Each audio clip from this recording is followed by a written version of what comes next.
Good day and welcome to SCO BRICS Insight, where we talk about what's really going on in the world of the BRICS. Now, today I want to talk about the new Viking saga that's unfolding. It's not quite Game of Thrones, but it's more like it's a song of ice and metal. Plus, is there any logic or benefit for Trump's buying Greenland? Well, the island has the potential for mineral resource extraction, but its development will require significant investment. Now, recently there's been a resurgence of discussion regarding the potential acquisition of Greenland by the United States. Previously, the elected American president spoke about buying the island. A separate question is who exactly is he going to buy it from? Now, Donald Trump does not rule out a forceful scenario for resolving the issue, but we shall see. Now, the largest island in the world, which is sparsely populated and not well suited to fully fledged life, is of interest to the US primarily for geopolitical and military purposes.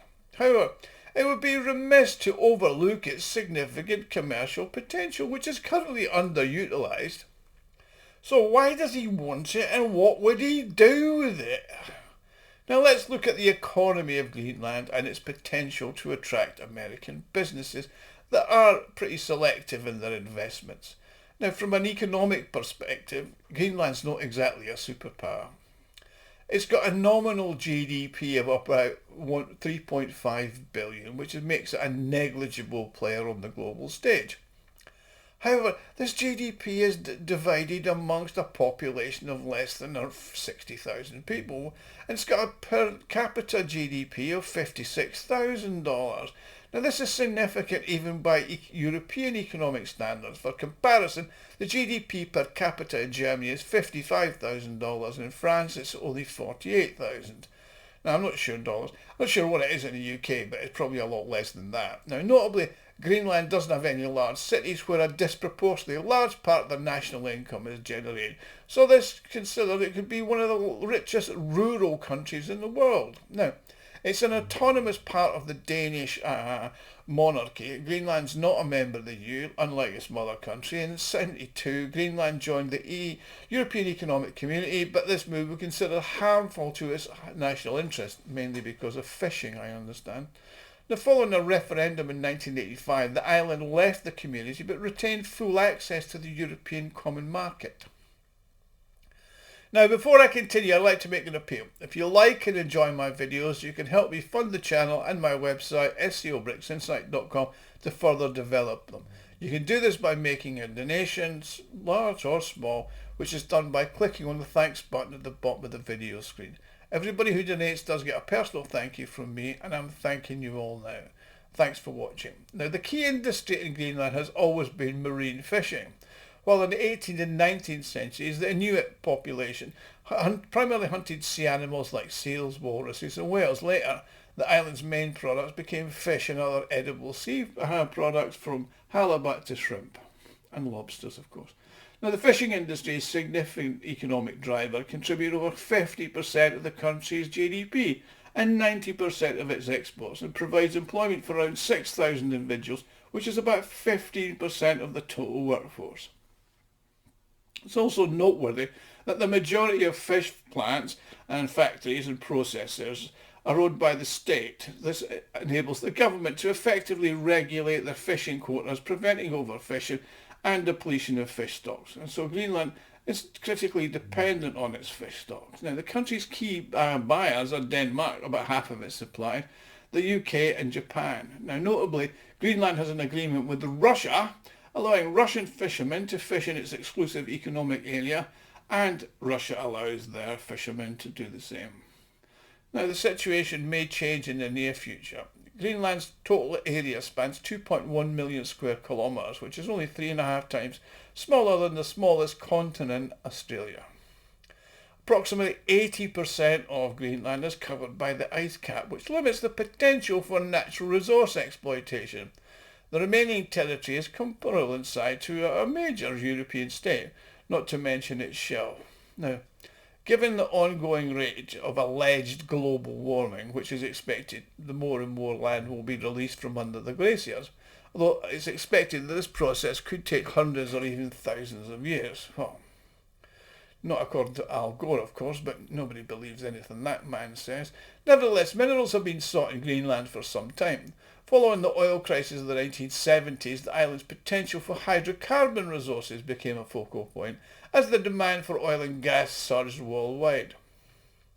Significant discoveries in offshore areas belonging to Norway and the UK in the North Sea prompted efforts to explore the similar potential in Greenland with a focus on the shelf and the deep water regions to the west of the island.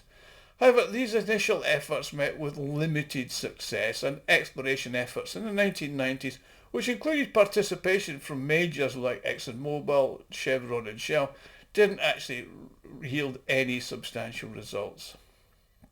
In 2021, the island's government took the decision to implement a ban on drilling and geological exploration, with only 3 small areas remaining where licenses are set to expire in 27, 28, 28. So the primary rationale was environmental concerns, or the enthusiasm for potential oil and gas in the subsoil has waned. I mean, the volatility of the hydrocarbon market has contributed to this shift in sentiment. I mean, in the 2000, the US Geological Survey estimated that Greenland and its surrounding areas held 31.4 billion barrels of recoverable oil reserves. Now, while these figures are not on par with major oil-producing nations like Saudi Arabia or Iraq, they are similar to the reserves of oil-producing countries such as Nigeria or Côte d'Ivoire. So despite the expectations, oil production in Greenland has not yet started, and it's unlikely to. I mean, the challenges associated with extracting hydrocarbons in the West are well documented and are proved to be financially burdensome. Now, this challenge is shared by all countries operating in the region, although Russia tends to be at the forefront of that. Furthermore, the risks are high in areas where it's still not known for certain whether there is oil and gas there and whether it's possible to extract the reserves with a level of economic efficiency using current technologies. Consequently, the topic's been postponed for at least another few years, barring change in the political situation. Now, it is possible that there's a number of interesting minerals to be found in the depths in addition to oil and gas. I mean, today, Greenland produces anorthosite, which is a stone used in facing of buildings, as well as sapphires and rubies, but only in 2 mines. Now, while these minerals are of interest, they're not actually significant contributors to the country's economic balance.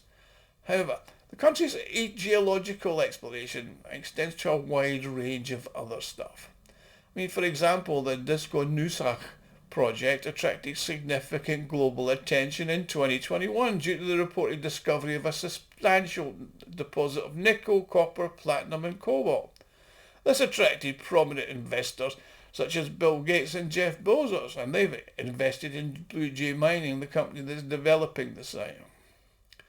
Now, the organisation itself stated the nickel deposit would be comparable in scale to Norilsk, and I think I was about to laugh at that one, which Norilsk is one of the largest nickel deposits ever discovered anywhere in the world. So, while the results are encouraging, further details are required, including estimates and the commencement date for mining operations to provide a more comprehensive assessment. Now, there are also allegedly rare earth elements, which Greenland may be a significant source. Now, obviously, we covered this rare earth elements and how they are necessary for the development of green energy and the transition away from carbon resources. And Greenland's already signed memorandums of intent with companies of the EU and the US and is currently in dialogue with China.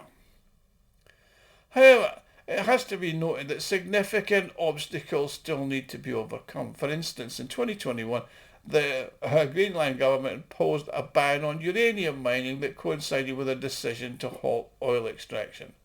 However, the potential exists for extraction of rare elements at the Kanasuk project, which has been under development by an Australian company, funnily enough, called Greenland Minerals for 15 years, in conjunction with raw materials for nuclear fuel. Now, the challenges associated with extracting the country's potential mineral deposits, including metals and other minerals, are comparable to those encountered in oil extraction, primarily due to the difficult and harsh natural conditions. I mean, The fjords in the north of the country are covered with ice most of the year, which makes work, and especially the export of products, extremely difficult. In the southern region, the situation is a bit more favourable, with waterways generally ice-free during the summer months, but bear in mind that only lasts 3 months. But there's a lack of standard infrastructure in these areas, and significant investments are required to develop the mining industry, which is always the situation.